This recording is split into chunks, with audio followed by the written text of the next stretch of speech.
नमस्कार दोस्तों, UP TET की क्लास में आप लोगों का बहुत बहुत स्वागत है। जैसा कि आप लोगों को पता है कि हम लोग प्राथमिक यूपी टेट के लिए प्रैक्टिस सेट कर रहे हैं, जिसमें से हम लोगों ने 4 क्लासें कर ली हैं। अगर आपने वीडियो नहीं देखा है तो प्लेलिस्ट बनी हुई है, चैनल पे जा कर के प्लेलिस्ट से वीडियो निकाल के देख सकते हैं। ये 5वां वीडियो है जो कि हिंदी का है। जब ये हिंदी के सारे प्रैक्टिस सेट ख़त्म हो जाएंगे तो बारी बारी से सारे सब्जेक्ट हम लोग कवर करेंगे। तो हम लोग पहले हिंदी का ये 5वां भाग स्टार्ट करते हैं। पहला क्वेश्चन कह रहा है कि जिस पर आक्रमण ना किया गया हो, वाक्यांश के लिए एक शब्द बताना है। तो जिस पर आक्रमण ना किया गया हो वो क्या होता है? अनाक्रांत होता है। ये पहला वाला ऑप्शन जो है अनाक्रांत, यही सही हो जाएगा। अगला क्वेश्चन, निम्नलिखित में से तत्सम शब्द इसमें कौन सा है बताना है। तत्सम शब्द, तत्सम और तद्भव 2 शब्द होते हैं। तत्सम का मतलब होता है जो संस्कृत से लिए जाते हैं वो तत्सम शब्द होते हैं, और जो हिंदी मतलब संस्कृत से जो थोड़ा सा उनका टूटा हुआ रूप होता है ना, वो तद्भव होते हैं। तो इसमें स्वप्न जो है ये तत्सम शब्द है। अगला क्वेश्चन है, कौन सा शब्द तद्भव है। तद्भव शब्द इसमें बताना है। तो इसमें ये जो 4 ऑप्शन दिए गए हैं, व्याकरण, स्त्री, गौतम, हाथी, तो ये चौथा ऑप्शन जो है हाथी वाला, यही तद्भव है। यही उत्तर सही हो जाएगा। बाकी ये सारे तत्सम है, यही तद्भव है। निम्नलिखित में अगला क्वेश्चन देखते हैं। ये अब आप लोगों को दिख रहा होगा। निम्नलिखित में मंदिरा मदिरा का शब्द युग्म कौन सा इसमें सही है बताना है।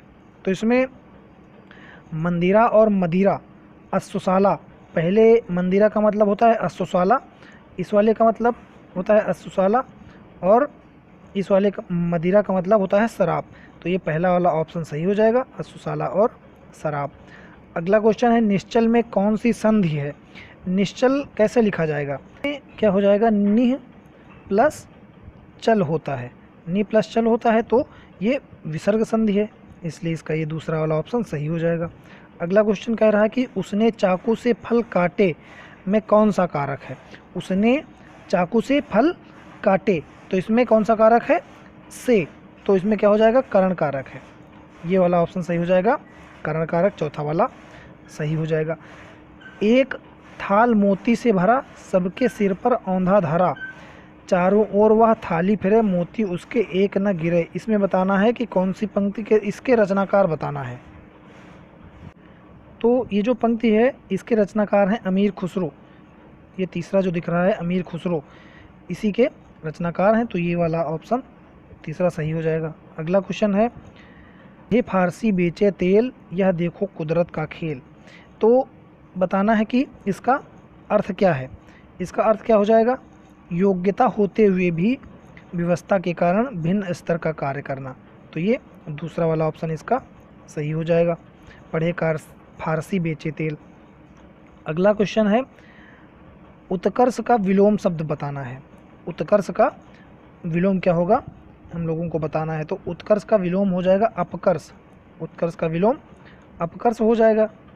अपकर्ष ये चौथा वाला ऑप्शन दिया गया है, तो ये इसका सही हो जाएगा। अगला है, किस शब्द में अधि उपसर्ग नहीं लगा है। तो अधि उपसर्ग किस में नहीं लगा है हमको बताना है। अधि अध्यादेश जो है ये क्या हो जाएगा? अधि प्लस आदेश हो जाएगा, अध्यादेश। अधि इसमें भी लगा है ना। और अधिग्रहण में क्या हो जाएगा? अधि प्लस ग्रहण, अधिग्रहण हो जाएगा, इसमें भी लगा है। अधिपति में अधि प्लस पति, इसमें भी लगा है। अधोमुख में क्या होता है? अधोमुख जो है यही इसका ये नहीं होगा, तो इसलिए इसका ये अधोमुख में अधि उपसर्ग नहीं लगा है, इसलिए ये वाला सही ऑप्शन हो जाएगा। अगला क्वेश्चन है, इसमें बताना है वन मानुष में कौन सा समास है। तो वन मानुष में तत्पुरुष समास है। वन मानुष जो है इसमें तत्पुरुष समास है, तो इसका दूसरा वाला ऑप्शन सही हो जाएगा। अगला क्वेश्चन है, किस वाक्य में सार्वनामिक विशेषण है। तो इसमें ये 4 ऑप्शन दिए गए हैं, हम लोग एक एक करके देखते हैं। रैली में लाखों लोग पहुँचे, तो ये जो रैली है ये सर्वनाम नहीं है, ये क्या है? संज्ञा है। थोड़ा दूध लाया हूँ, किताब के थोड़े पन्ने बाकी हैं, ये भी नहीं है। वह खंभा गिर जाएगा, तो वह जो है ये एक सर्वनाम है, और यही एक सार्वनामिक विशेषण है, विशेषता बतला रहा है। तो इसका चौथा ऑप्शन सही हो जाएगा। अगला क्वेश्चन देखते हैं। कह रहा है कि निम्नलिखित में अघोष व्यंजन कौन सा है। जो इसमें इस आधार पर सघोष और अघोष प्रकार से व्यंजनों को दो आधार पर विभाजित किया गया है। तो उस होते हैं प्रत्येक वर्ण के पहले प्रत्येक वर्ग के जो वर्गीय व्यंजन होते हैं, जैसे का खागा चा छा पा फा बा, ये वर्गीय व्यंजन कहे जाते हैं। तो पहले और दूसरे व्यंजनों को अघोष कहा जाता है और बाकी तीसरे पहले और दूसरे तीसरे चौथे पांचवें को सघोष कहा जाता है। तो अघोष व्यंजन में जो हैं वो सा ये अघोष व्यंजन में आते हैं। बाकी य र ल व अड़ा अंगा ये सब अघोष व्यंजन है, ये सब सघोष व्यंजन है। तो इसमें अघोष पूछा है तो अघोष में कौन सा सही हो जाएगा, स और सा ये अघोष व्यंजन कहलाते हैं। तो इसलिए चौथा ऑप्शन सही हो जाएगा। अगला क्वेश्चन है, किस व्यंजन के उच्चारण में जिह्वा तालू से नहीं टकराती है। तो इसमें बताना है चा से टकराती है, या से, या भी जो है या का जब उच्चारण होता है तो हवा जो है जबान से टकराती है।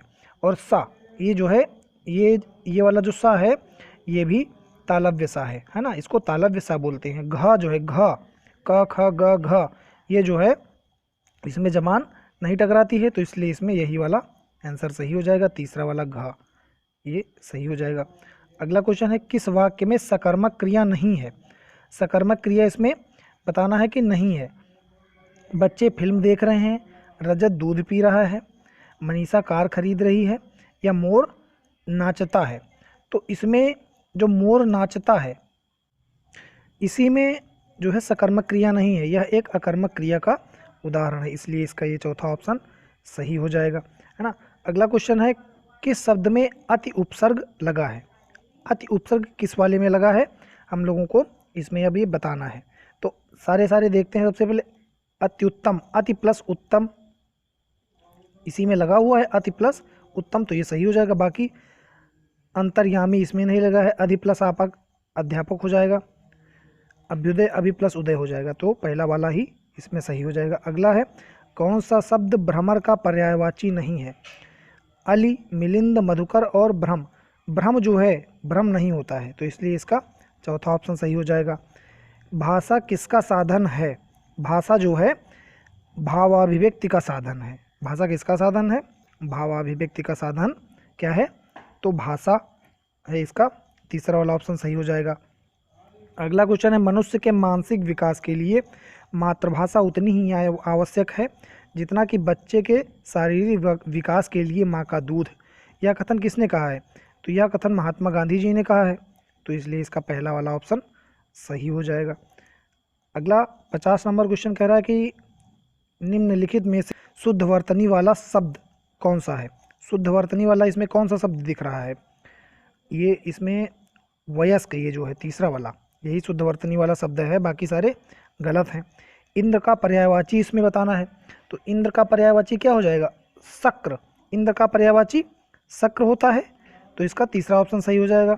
मनोहर में संधि बतानी है कौन सी है, तो मनोहर का संधि विच्छेद क्या होता है, मनोहर का संधि विच्छेद होता है मनः प्लस हर होता है, तो इसमें मनोहर हो जाएगा। और कौन सी संधि हो जाएगी, विसर्ग संधि हो जाएगी, तो इसका ये चौथा ऑप्शन सही हो जाएगा। अगला क्वेश्चन है, निम्न में से कौन सा विसर्ग संधि का उदाहरण है। विसर्ग संधि का कौन सा उदाहरण है ये हमको बताना है। तो इसमें सबसे पहला है निरंतर, जगदीश, दिग्गज और महीश। जगदीश का हो जाएगा जगत प्लस ईश, महेश इसमें होना चाहिए था, महा प्लस ईश हो जाएगा। दिग्गज का हो जाएगा दिक प्लस गज।